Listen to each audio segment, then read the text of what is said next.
P point prolapse of uterus, यानी गर्भाशय का अपनी जगह से हट जाना। इस पॉइंट का नाम ही पी पॉइंट है। ये बीमारी महिलाओं में होने वाली दिक्कत होती है, यानी कि जो उनका यूट्रस है वो अपनी जगह से हट जाता है, जिसके कारण से महिलाओं में बहुत सारी दिक्कत आती है। जैसे उनको कंसीव करने में भी दिक्कत आती है और उसकी वजह से मेंसेस संबंधित भी दिक्कतें रहती है। अगर महिलाओं को प्रोलैप्स ऑफ यूट्रस की दिक्कत हो गई है तो हम ये पी पॉइंट देकर उनकी बहुत सारी बीमारियों को बड़ी आसानी से ठीक कर सकते हैं। करने का तरीका, पेशेंट को इस प्रकार से लिटाना है। जैसे मैंने बताया, ये प्रॉब्लम महिलाओं में ही होती है क्योंकि यूट्रस केवल महिलाओं में ही पाया जाता है। तो थाई के सेंटर में, ये वाला जो सेंटर पॉइंट है, यहाँ पर हमें कुछ पॉइंट देने। एक पिलो हमें पैर के नीचे लगाना है और 2 पिलो हमें हाथ के नीचे लगाकर पहले से ही रखना है। और जब हम थाई पर प्रेशर देते हैं, पॉइंट पे जर्क देते हैं, तो उसके बीच में गैप नहीं होना चाहिए। मेरा करने का तरीका आप विशेष प्रकार से देखें। दोनों पैरों से एक साथ दे सकते हैं या एक एक करके भी दे सकते हैं। करने का तरीका 1 2 3, 1 2 3, 1 2 3 और तुरंत WD। इसको बोलते हैं हमारे थेरेपी में WD, यानी कि थाई पर, दोनों थाई पर एक साथ 3 पॉइंट देना और उसके बाद ये 6 राउंड में एक बार में 3 पॉइंट दबाने होते हैं और ऐसे 6 राउंड करने, यानी कि 18 पॉइंट में हम ये ट्रीटमेंट कर पाएंगे।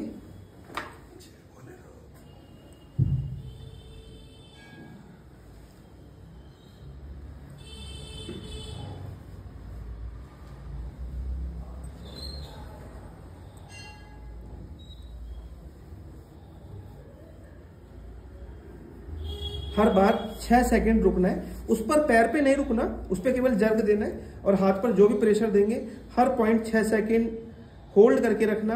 एक बार में 3 बार, ऐसे 6 राउंड, यानी कि 18 पॉइंट में हम ये ट्रीटमेंट करते हैं। बसंती पॉइंट, ये हम बहुत सारी बीमारियों में देते हैं। जैसे पैर में दे रहे हैं तो किसी को अगर वेरिकोज वेन्स हो गई है, काफ मसल्स पेन हो रहा है, या अगर किसी को हाथ में देने की आवश्यकता है, जैसे किसी को पैरालिसिस हो गया है, तो हम हाथ पर भी दे सकते हैं। लेकिन अभी हम सीख रहे हैं पैर पे कैसे देते हैं। पेशेंट को उल्टा लिटाना है और अपने पैर के पंजे से, यानी कि इसमें हल्का सा हम जर्क भी दे सकते हैं। इसको हम 2 तरीके से दे सकते हैं। या तो हम हल्का सा जर्क दे सकते हैं, यानी कि जो भी नर्व में प्रेशर प्रॉपर नहीं हो रहा है, सर्कुलेशन डिस्टर्बेंस हो रही है, तो हम उधर ब्लड का फ्लो बढ़ा देते हैं। या पैर से घिसाई करके नीचे से ऊपर, थोड़ा प्रेशर ज्यादा रहेगा, लगभग 20 बार।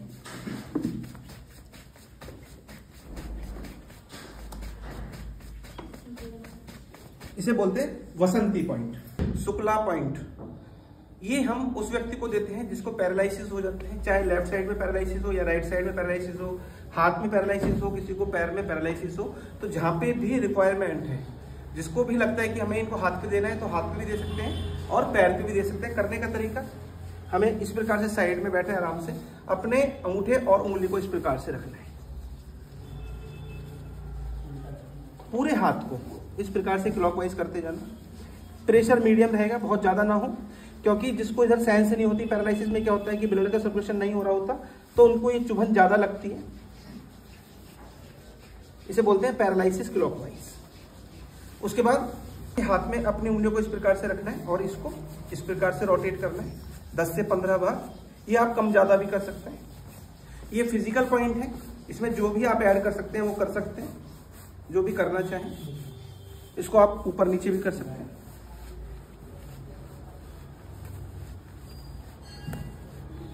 यानी कि एक तरीके से पैरालिसिस पेशेंट को हमको एक्सरसाइज करानी है। इसको लगता है तो हाथ को घुमा भी सकते हैं दोनों दिशाओं में, क्लॉकवाइज, एंटी क्लॉकवाइज। ऐसे ही पैर में देखेंगे,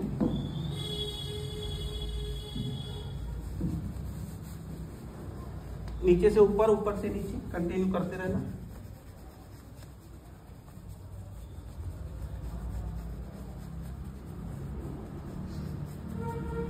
पैर को मोड़ना, पैर को मोड़ना।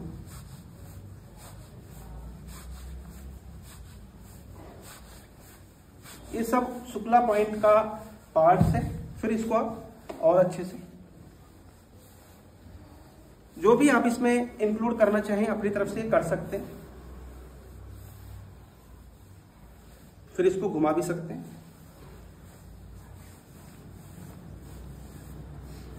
दोनों दिशाओं में क्लॉकवाइज, क्लॉकवाइज, एंटी क्लॉकवाइज। इसे बोलते हैं शुक्ला पॉइंट।